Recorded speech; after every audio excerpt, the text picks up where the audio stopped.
안녕하세요. 켈리의 작은 도서관에 오신 것을 환영합니다. 오늘은 고요한 작가의 몽중방황을 소개해드리겠습니다.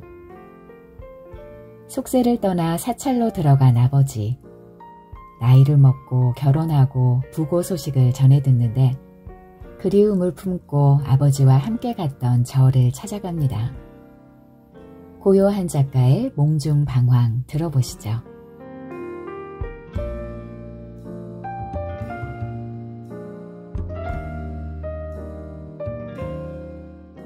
꿈에 본 절을 찾아가는 길이었다.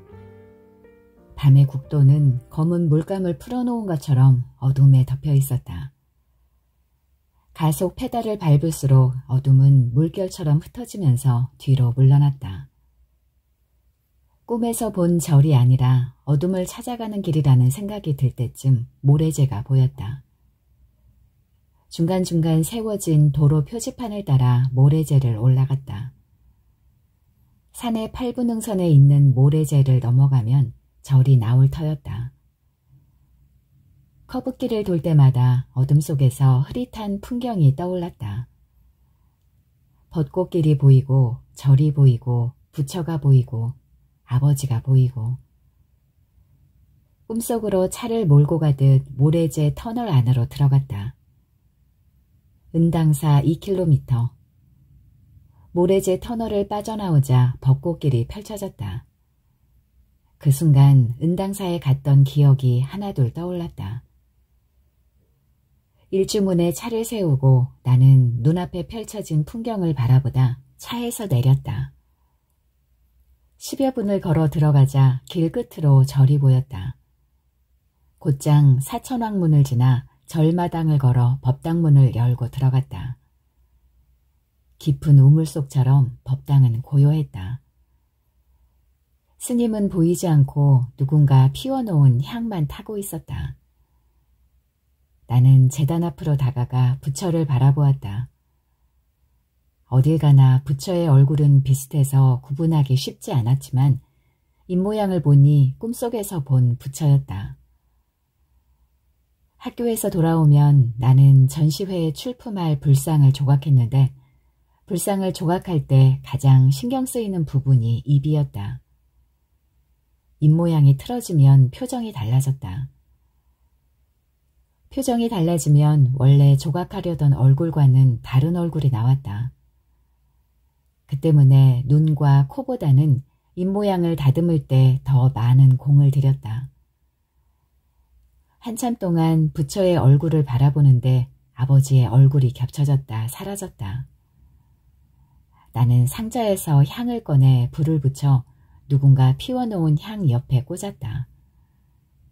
그리고 10,000원짜리 2장을 불전함에 넣고 법당을 나와 찻집으로 들어갔다.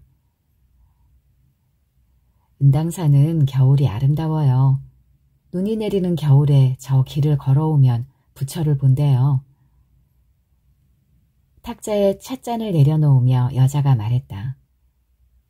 걸어오다 부처를 보진 못했지만 때 아닌 꽃구경은 했다. 4월에만 벚꽃이 피는 줄 알았는데 운 좋게 12월에 만발한 꽃을 본 것이다. 나는 창밖으로 향했던 시선을 거두고 실내를 둘러보았다. 정면으로 벽난로가 있었고 그 옆으로는 탁자와 의자가 놓여 있었다. 벽에는 흑백 사진이 다닥다닥 붙어 있었는데 저를 찾은 불자들이 찍은 기념사진이었다. 손님은 벽난로 쪽에 앉은 남녀와 통유리 창가에 앉아 만화를 그리는 사내가 전부였다. 하얀 피부를 가진 사내는 내 나이 또래로 보였다. 엄지와 검지와 중지가 뚫린 미술용 장갑을 낀 손으로 스타일러스 펜을 잡고 태블릿에 만화를 그리고 있었다. 사내는 이내 태블릿과 스타일러스 펜을 가방에 집어넣고 여자와 수화로 대화를 하더니 찻집을 나갔다. 말을 못해서 버림받았어요. 그 상처 때문에 겨울이면 이곳을 찾아와서 저 창가에서 만화를 그리죠. 상처난 유년은 어른이 되어서 한바탕 홍역을 치르니까요. 근데 이곳엔 어쩐 일로 왔어요? 간이 정류장으로 내려가는 사내를 보며 여자가 물었다. 꿈에서 본 저를 찾아왔어요. 간밤의 꿈속에서 나는 끝없이 이어진 길을 걸어가고 있었다. 얼마나 더 가야 절이 나올까? 해가 질 때까지 걸어도 절이 나오지 않아 돌아가려는데 문득 풍경 소리가 들렸다. 풍경 소리를 따라갔을 때 마침내 절이 나왔다. 그 절에서 독경을 읊조리는 아버지를 보았다. 다른 때 같으면 휘발되었을 꿈이 또렷하게 떠올랐다. 그런데 그곳이 어디인지 알 수 없었다. 동고사, 서고사, 남고사, 미봉사, 금당사, 은적사, 소요사, 망해사. 지금껏 간 절을 하나하나 떠올렸지만 딱히 들어맞는 곳이 없었다. 학술 세미나를 갔다 우연히 들른 만복사도 아니었다. 나는 이불을 들추고 일어나 건넌방으로 가서 책상 서랍에 있는 앨범을 뒤졌다. 첫 장에는 백일 사진과 돌 사진이 나란히 박혀 있었다. 백일 사진은 어머니와 사진관에서 찍은 것이었다. 돌 사진은 어머니와 같은 사진관에서 다른 옷을 입고 찍은 것이었다. 사진은 연도별로 차곡차곡 끼워져 있었다. 죄다 어머니와 단둘이 찍은 것뿐 아버지와 찍은 사진은 없었다. 반절쯤 넘겼을 때 절 사진이 나왔다. 동고사였다. 시 외곽에 있는 절로 대웅전 앞에 서면 시내가 한눈에 내려다보여 불상을 조각하다 손이 빗나갈 때마다 머리를 식히려고 찾는 곳이었다. 동고사는 아내를 만나기 전부터 다녔으니 얼추 15년 넘게 다닌 절이었다. 앨범에서 절이 나올 때마다 꿈속의 절과 비교를 했다. 이거다 싶으면 일주문이 달랐고 사천왕문이 달랐다. 앨범의 끝장을 넘길 때까지 꿈속의 절은 나오지 않았다. 결국 아내의 앨범을 꺼냈다. 아내의 앨범은 내 것과는 달랐다. 내가 어머니와 단둘이 찍은 사진이 대부분이었다면 아내는 장인과 장모와 셋이 찍은 게 많았다. 아내의 앨범을 다 뒤졌지만 역시 꿈속의 절은 나오지 않았다. 학교에서도 꿈속의 절만 생각하다 집에 돌아왔다. 그런데 아버지 첫 기일이라 어머니 집에 가려고 외투를 걸치다 텔레비전에서 그 절을 보았다. 빨리 준비해. 어서 가서 제사 음식 배달시킨 거 제대로 왔나 확인해야 해. 아내가 어머니 집에 가져갈 사과 상자를 챙기라며 재촉해서 손에 들기는 했지만 화면에서 눈을 뗄 수 없었다. 저기가 어디야? 옷을 갈아입던 아내가 힐끔 텔레비전을 바라보았다. 주말마다 절을 다니면서 그것도 몰라? 은당사잖아. 어디에 있는데? 모래재 너머. 아내가 베란다 너머 어둠에 덮인 모래재를 가리켰다. 나는 사과 상자를 얼른 내려놓고 현관문을 열었다. 택시 타고 먼저 가. 곧 따라갈 테니까. 옷을 갈아입은 아내가 현관문으로 달려와 어디에 가느냐고 물었다. 나는 들은 척도 않고 집을 나와 아파트 주차장으로 뛰어갔다. 모래재라면 왕복 2시간이면 다녀올 수 있는 거리였다. 벽난로 쪽에 앉은 남자가 여자 옆쪽으로 자리를 바꿔 앉았다. 남자는 계속 여자의 귀에 대고 말을 속삭였고 그럴 때마다 여자는 웃었다. 찻집에 여자의 웃음소리가 울려 퍼졌다. 남자는 여자의 어깨에 손을 올려 자기 쪽으로 끌어당겼다. 창밖에서 하나둘 눈발이 날리고 있었다. 차를 한 모금 마시고 벽난로 오른쪽에 있는 주방을 바라보았다. 주방에는 찻잔들이 가지런히 놓여 있을 뿐 어릴 적 본 찻집 여자는 없었다. 실내를 찬찬히 둘러보고 있는데 아내에게서 전화가 왔다. 차 한 잔 마시고 출발할 요량이라 전화를 받지 않았다. 아내는 임신 중이었다. 내년 봄이면 나는 아버지가 된다. 아내가 임신했다고 처음 말했을 때는 기쁨보다 겁이 났다. 내 나이 33살에 아버지가 된다니. 아버지가 나를 낳은 나이도 33살이었다. 빠른 나이에 아버지가 되는 것도 아닌데 불안감은 커졌다. 마치 무언가에 덜컥 발목이 잡힌 기분이었다. 준비도 없이 아버지가 되는 것 같았다. 나는 휴대폰을 주머니에 넣고 창밖을 바라보았다. 비닐하우스처럼 긴 벚꽃길 속으로 버스가 들어오고 있었다. 누군가 길 저편에서 손전등을 흔드는 것처럼 나뭇가지 사이로 헤드라이트 불빛이 튀어올랐다. 버스가 들어올수록 헤드라이트 불빛은 내가 앉아있는 곳까지 비쳤다.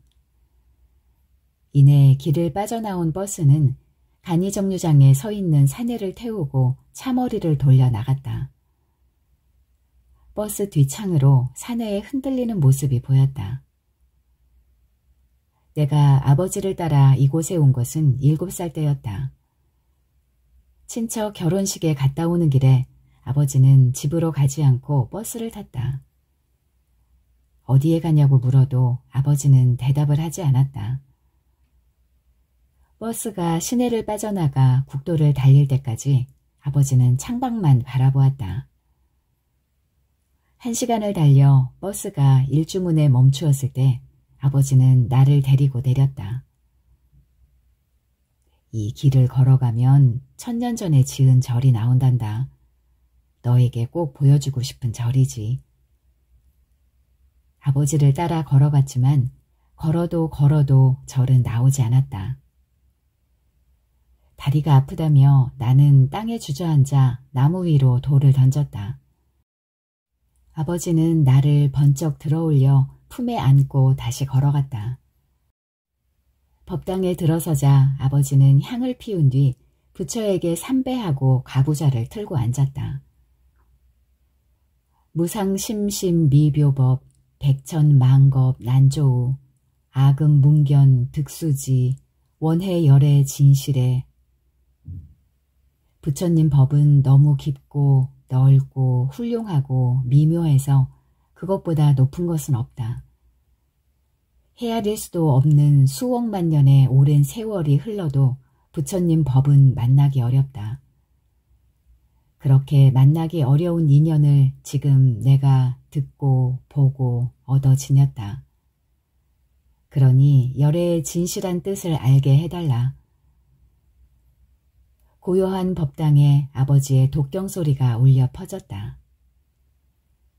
아버지는 아금문견 득수지란 문구를 가장 좋아했다. 만나기 어려운 인연을 지금 듣고 보고 얻어 지녔다는 뜻을 가진 아금문견 득수지. 아버지와 부처의 인연만큼이나 나와 아버지의 인연도 만나기 어려운 인연이다. 세상에서 가장 가까운 인연이 됐다는 것이다. 나는 아금문견 득수지를 읊조리다 매캐한 향냄새에 코를 찡그렸다. 실처럼 가늘게 피어오른 향 연기가 밖으로 빠져나가지 못하고 천장까지 올라갔다 내려와서 자욱하게 고였다. 향냄새가 싫어 아버지 모르게 밖으로 나갔다. 산꼭대기에 걸린 해가 막 넘어가고 있었다. 해가 지자 산꼭대기에 앉아있던 어둠이 산을 내려왔다. 어둠은 야금야금 산자락을 먹어치웠다. 산의 형체가 사라진 자리에는 어둠이 들어찼다. 마침내 어둠은 산을 모조리 삼키고 내려와 땅 위에 있는 것을 닥치는 대로 먹어치웠다. 빛의 잔영까지 모조리 빨아들이자 사방은 어둠에 휩싸였다. 리모컨의 정지 버튼을 누른 것처럼 풍경 소리가 뚝 끊기는가 싶더니 아버지의 독경 소리도 멈췄다. 어둠은 주위를 두리번거리다 나를 향해 걸어왔다.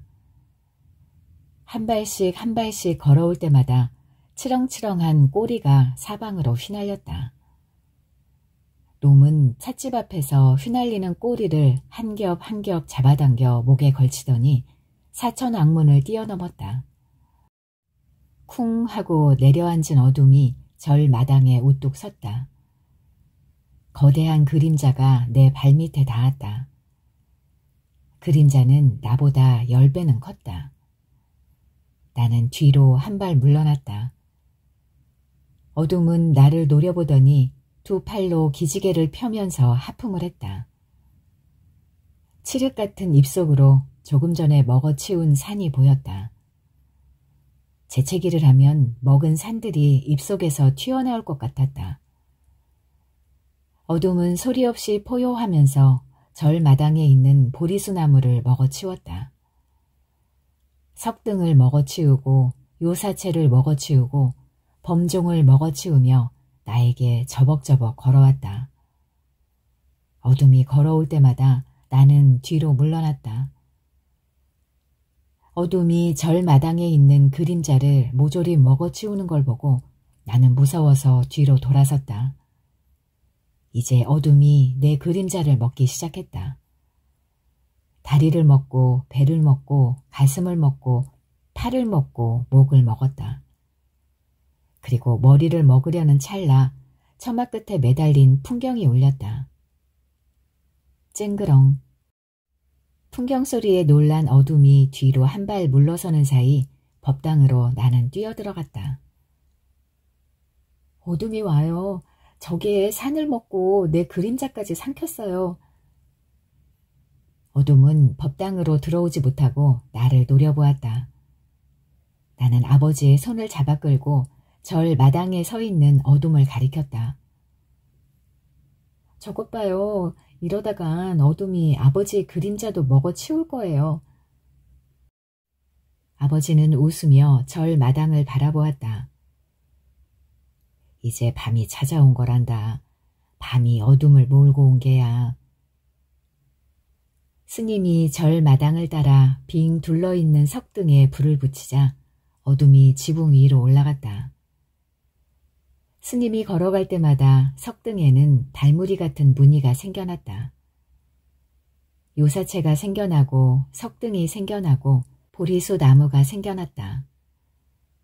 사천왕문 석등까지 불을 밝혔을 때 절마당은 노란 무늬들로 일렁거렸다. 아버지는 두 손을 모아 스님에게 합장을 했다. 하룻밤 묵어가라는 스님의 말에 아버지는 합장만 하고 절을 나섰다. 버스가 경적을 울렸다.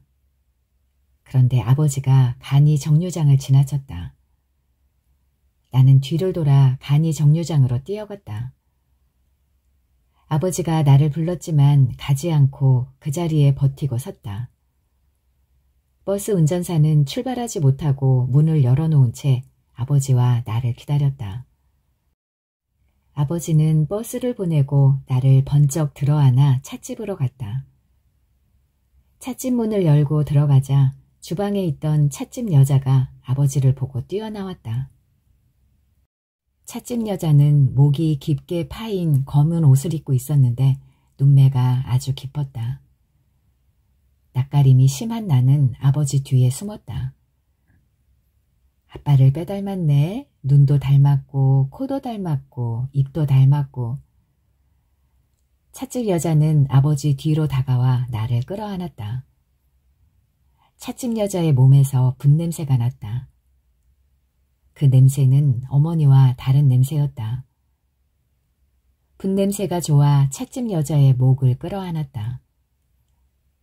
아버지와 나는 찻집 여자가 차려준 저녁을 먹고 차를 마셨다. 아버지는 집에서와 달리 말을 많이 했다.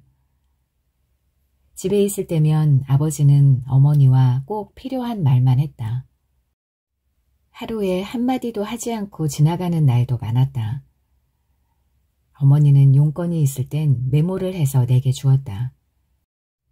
그러면 나는 메모지를 아버지가 볼 수 있도록 서재방 책상에 놓았다. 기역자형으로 된 집은 마루를 중심으로 왼쪽이 서재방이었고 가운데가 안방이었고 오른쪽 방이 내 방이었다.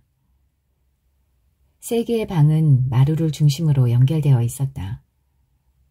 아버지는 대부분 서재방에서 생활했고 어머니는 안방에서 생활했다. 둘이 같이 있는 경우는 없었다. 나는 집에 있는 어머니를 떠올리다 꾸벅꾸벅 졸았다.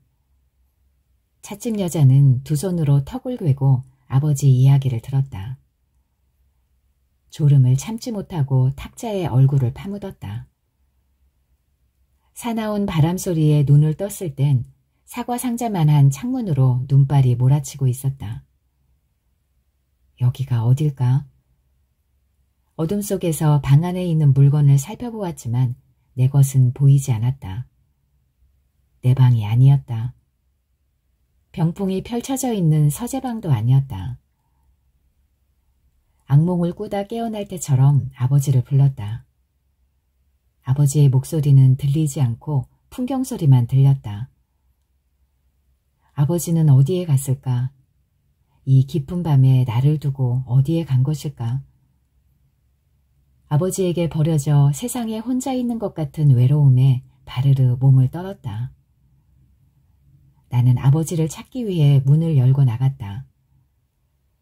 신발을 찾아 신고 대각선 방향에 있는 불 켜진 찻집으로 가려는데 지붕에 숨어있던 어둠이 풍경 위로 고개를 내밀었다. 쨍그렁. 어둠은 허공으로 폴짝 뛰어오르더니 풍경 소리를 타고 내려와 내 입속으로 들어왔다. 어둠은 내 혈관을 타고 돌아다니며 몸을 뒤흔들었다. 오줌이 마렵고 속이 터질 듯 부풀어 올랐다. 쫓아내려고 눈 위를 힘차게 뒹굴었지만 어둠은 내 안에서 나가지 않았다. 그것을 쫓아내기 위해 소리를 지르며 찻집 문을 열고 들어갔다. 순간 찻집 여자를 안고 있는 아버지와 눈이 마주쳤다. 벽난로 쪽에 앉은 남녀가 나가자 찻집은 고요해졌다. 남녀는 눈을 맞으며 간이 정류장을 지나 일주문으로 내려갔다. 눈은 점점 더 내렸다. 여자는 주방에서 찻잔을 씻고 나와 벽난로에 장작을 집어넣었다. 차를 한 모금 마시고 창밖에 있는 방을 바라보았다. 어릴 적 내가 잠든 그 방은 이제 사용하지 않는지 장작더미가 문 앞에 쌓여 있었다. 가만히 그 방을 보고 있자 아버지의 꿈을 꾸고 난 것처럼 가슴 깊은 곳에서 외로움이 밀려왔다. 또 차를 한 모금 마시는데 아내에게 전화가 왔다. 어디냐고 물을 것 같아 전화를 받지 않고 자리에서 일어났다. 가시게요? 벽난로 앞에 있던 여자가 물었다. 눈이 더 오기 전에 가야 할 것 같아요. 찻집을 나와보니 안에서 볼 때보다 눈이 많이 와 있었다. 길 가장자리를 따라 걸어갔다. 구두가 눈 속에 묻히기 시작했다. 들어올 때와 달리 나가는 길은 더뎠다. 눈이 얼마나 퍼붓는지 앞이 잘 보이지 않았다. 외투 속으로 찬바람이 파고들었다. 중간쯤 내려갔을 때 아내에게 문자가 왔다. 혹시 은당사 간 거야? 은당사라는 말은 하지 않고 지금 가고 있다고 문자를 보낸 후 일주문을 향해 뛰어갔다. 일주문 앞에 세워둔 차는 어느새 눈에 덮여 있었다. 차 앞 유리에 쌓인 눈을 밀어내고 운전석에 올라 시동을 걸었다. 차는 앞으로 조금 나아가다가 멈췄다. 차창을 내리고 아래를 내려다보았다. 바퀴를 반쯤 덮은 눈 때문에 바퀴가 미끄러지며 헛돌았다. 지나가는 차도 없었다. 풍경 소리만 간간히 들려왔다. 한참을 그러고 있는데 요사체 뒤쪽에서 공사용 트럭이 내려왔다. 공사용 트럭도 눈 때문에 일주문을 넘어가지 못하고 차 머리를 돌렸다. 나는 운전대에 이마를 박았다. 빵 하고 경적음이 울렸다. 이내 운전대에 박은 이마를 떼고 보험회사 긴급 출동 서비스팀에 전화를 걸었다. 전화를 받지 않았다. 3번을 해서야 겨우 통화가 됐다. 직원에게 상황을 설명하자 1시간 내에 견인차가 도착한다고 말했다.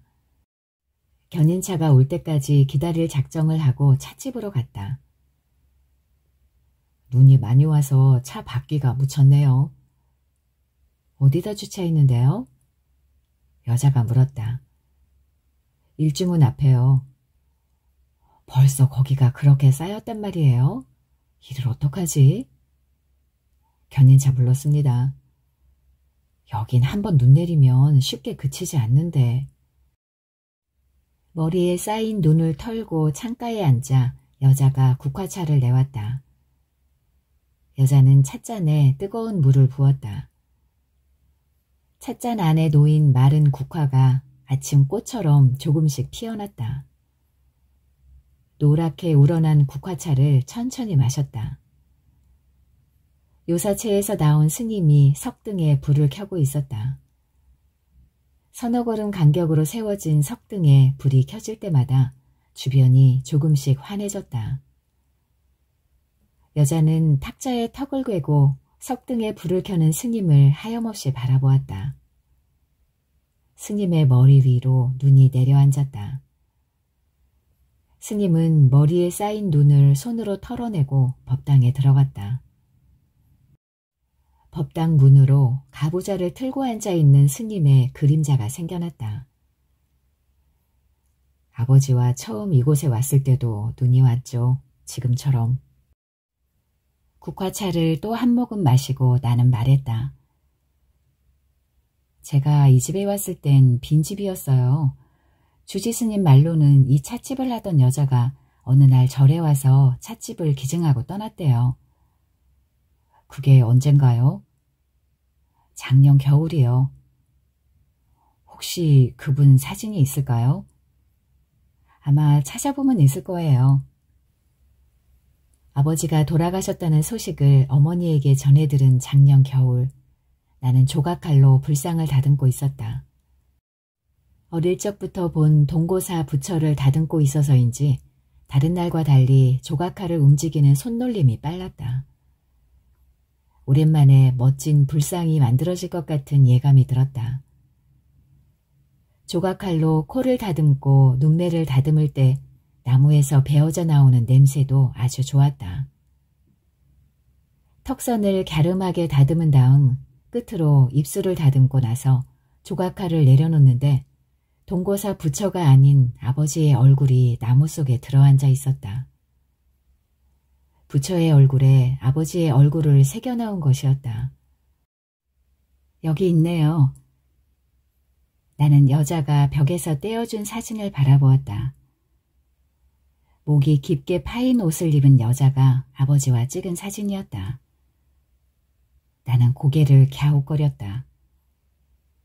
어릴 적 찻집 여자와 어딘지 달라 보이는 것 같았다. 여자가 찻집 여자를 아냐고 물었다.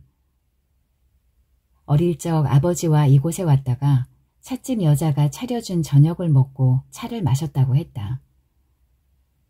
여자는 사진으로만 찻집 여자를 봤다고 했다.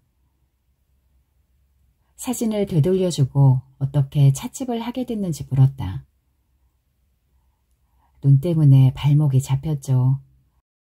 결혼할 남자와 왔다가 그 남자는 스님이 되고 저는 이 찻집에 눌러 앉았어요.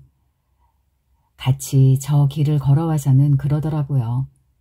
출가해야겠다고. 농담인 줄 알고 웃었지만 그 남자는 웃지 않았어요. 결혼식 날을 잡았는데 출가라니요. 그게 다 저 길 때문이죠. 저 길을 걸어오다 그 남자는 부처를 본 거예요. 부처를요?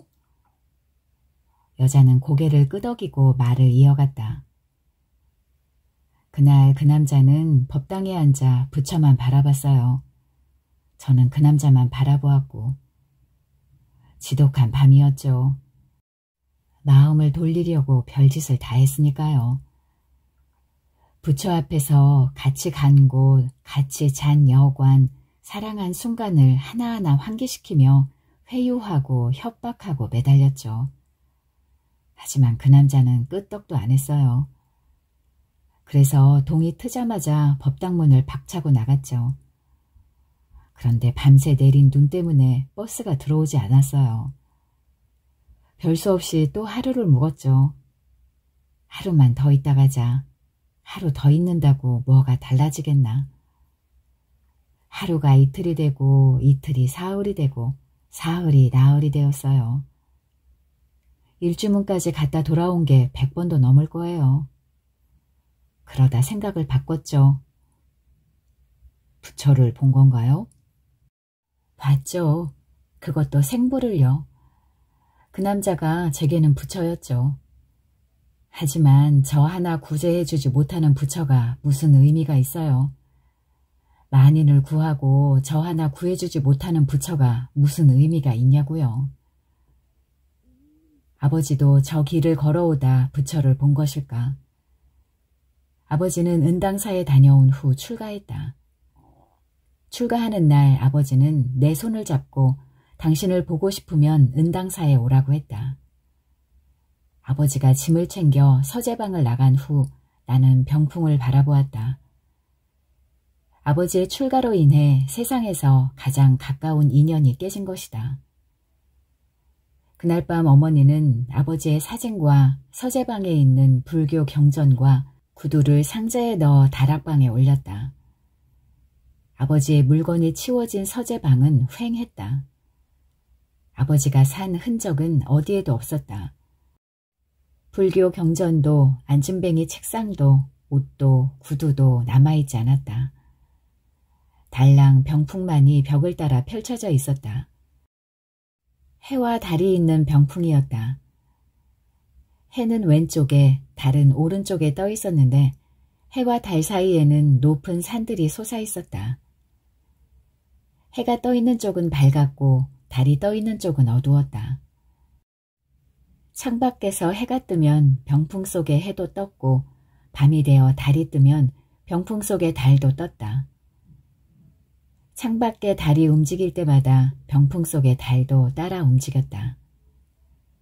달은 늘 노스님이 기거하는 산속 암자에서 멈췄다. 밤이 깊어지면 암자에서 독경 소리가 났다. 독경 소리를 듣고 있으면 아버지는 출가한 게 아니라 병풍 속의 암자로 걸어 들어갔을 거라는 생각이 들었다.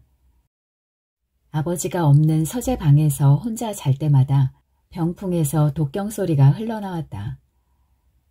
그러던 어느 날 밤에 나는 독경 소리를 따라 병풍 속으로 걸어 들어갔다. 병풍 속은 넓었다.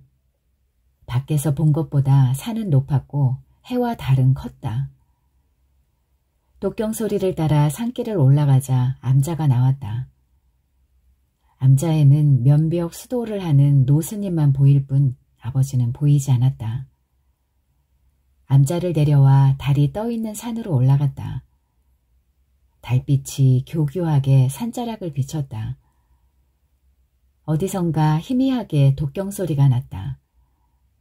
독경 소리를 따라 또다시 산속을 돌아다녔지만 아버지는 보이지 않았다. 아버지를 찾지 못하고 산을 내려왔을 때는 아침이었다. 밤마다 아버지를 찾아 병풍 속으로 걸어 들어갔다. 보다 못한 어머니는 병풍을 다락방에 쳐놓고 서재방을 잠갔다.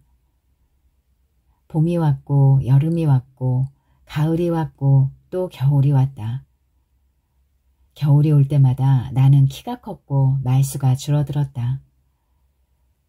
어머니는 아버지의 빈자리를 메워주기 위해 분주하게 움직였다. 언제나 아버지의 자리에는 어머니가 앉아 있었다. 어머니가 나의 아버지였다. 나는 어머니를 아버지로 여기고 가슴속에서 아버지를 지원했다. 또 봄이 왔고 여름이 왔고 가을이 왔고 겨울이 왔고 다시 봄이 왔다. 계절이 바뀔 때마다 나는 아버지와 은당사에 간 기억을 조금씩 잊었다. 대학을 졸업할 때까지 아버지를 잊고 살았다. 심지어 결혼식장에서도 아버지를 떠올리지 않았다. 어머니가 서재방의 문을 연 것은 내가 결혼한 후였다. 결혼 전 쓰던 방에서 아내와 자는 게 좁아 보였던지 어머니는 서재방을 도배해서 새롭게 꾸몄다. 어머니가 꾸민 서재방을 보고 아내는 감탄했다. 신혼방 같아. 침대도 새 것이고 콘솔도 새 거고. 콘솔에 올려놓은 부처상은 우리 집에 갖다 놓자. 근데 왜 여기는 도배를 안 했지? 다락방으로 올라가는 문은 도배를 않고 부처상으로 가려놓은 것이다. 아내가 어머니를 따라 홈플러스에 간 사이 부처상을 옆으로 밀친 후 다락방 문을 열고 나무 계단을 올라갔다. 수학여행 때 들어간 무령왕릉처럼 다락방은 시간이 정지된 듯 적막했다. 발을 딛자 나무 바닥이 삐걱거렸다. 삐걱 소리에 놀란 쥐가 내 발등을 밟고 병풍 뒤로 들어갔다. 병풍 아래에 있는 상자를 열었다. 뿌옇게 먼지가 일면서 불교 경전이 눈에 들어왔다. 또 다른 상자를 열자 아버지 구두가 나왔다. 색이 바래고 쪼그라든 구두에 발을 넣어보았다. 아버지의 구두는 내게 딱 맞았다. 아버지 구두를 신고 다락방 안을 걸어다녔다. 구두 발자국 소리가 다락방 안에 울렸다. 그 소리는 풍경처럼 아득하게 들려왔다. 구두를 벗고 먼지에 쌓인 병풍을 펼쳤다. 병풍 속에서 접혀진 해와 달이 하얗게 솟아올랐다. 해와 달은 색이 바래 어느 게 해이고 어느 게 달인지 알 수 없었고 연벽 수도를 하는 노스님은 등이 반쯤 사라져 손대면 지워질 것 같았다. 병풍 속에서도 세월은 흘러갔다. 나는 병풍을 접어놓고 아버지가 밤마다 보았던 불교 경전을 펴보았다. 불교 경전 속에서 사진이 떨어졌다. 사진을 들고 병풍 뒤에 가려진 창가로 가서 햇빛에 비쳤다. 아버지가 찻집 여자와 찍은 사진이었다. 다락방에서 아버지 사진을 가지고 내려오다 어머니와 부딪혔다. 어머니는 아무 말이 없었지만 다음번에 내려갔을 때는 다락방 문은 도배가 되어 있었다. 다락으로 올라가는 문이 사라지고 없었던 것이다. 그 밤부터 아버지 꿈을 꾸었다. 어느 땐 소리를 지르며 깨어났고 어느 땐 식은땀을 흘리며 깨어났다. 꿈을 꾸고 나면 지독하게 외로워 아내 품속으로 파고들었다. 아내가 아버지 사진을 본 것은 세탁소에 양복을 맡기려던 참이었다. 양복 주머니를 뒤지다 지갑 안에 든 사진을 본 것이다. 이게 누구야? 아버님이구나. 어쩌면 당신은 아버님을 쏙 빼닮았네. 근데 아버님 옆에 있는 사람 어머니 맞아? 그럼 어머니지 누구야? 아내는 믿기지 않는다는 눈으로 뚫어져라 사진을 쳐다보았다. 어머니 아닌 것 같은데. 어머니라니까. 어머님은 쌍꺼풀 없는데? 아내는 사진을 내 앞에 바짝 들이댔다. 이 눈 좀 봐. 이게 어머니 눈이야? 괜히 아내가 얄미워 사진을 빼앗아 지갑에 넣었다. 아내의 말대로 어머니는 쌍꺼풀이 없었다. 아내는 거기서 그치지 않았다. 그런데 아버님은 왜 출가하셨어? 어머님도 있고 당신도 있는데 출가했다는 건 이해가 안 가. 어머님과 사이가 나빴던 거야? 아님 자식까지 버릴 정도로 종교적 신념이 강했던 거야? 대꾸를 하지 않자 아내는 내가 읽던 미술 잡지를 낚아채며 물었다. 그나저나 아버님 사진은 어디서 났어? 집에 아버님 사진은 한 장도 없었는데 결혼 전 아내가 아버지에 대해 물었을 때처럼 입을 다물었다. 아버지 이야기가 나오면 습관적으로 몸이 굳었다. 내가 미술 잡지를 빼앗자 아내가 다시 물었다. 당신은 아버님에 대해 물으면 입을 다물면서 꿈속에선 왜 그렇게 찾아? 나는 빤히 아내를 쳐다보았다. 내가 아버지를 찾았다고? 아버지, 아버지하고 애타게 불렀어. 마치 자신을 바라봐달라고 떼쓰는 아이처럼. 미술 잡지를 움켜쥐고 찬찬히 꿈을 떠올려 보니 아내의 말이 맞았다. 꿈속에서도 나는 법당에서 독경을 읊조리는 아버지를 불렀다. 하지만 아버지는 돌아보지 않았다. 더 이상 아내에게 전화가 오지 않았다. 견인차도 오지 않고 풍경 소리만 들렸다. 조금만 더 기다려보세요. 눈이 쌓인 모래재를 올라오는 게 쉬운 일은 아니잖아요. 여자가 내 찻잔에 뜨거운 물을 부어주었다. 다시 국화꽃 냄새가 났다. 차를 마시며 법당을 바라보았다. 스님은 여전히 가부좌를 틀고 앉아 독경을 읊조리고 있었다. 나는 여자에게 이곳에서 출가한 남자는 어떻게 되었냐고 물었다.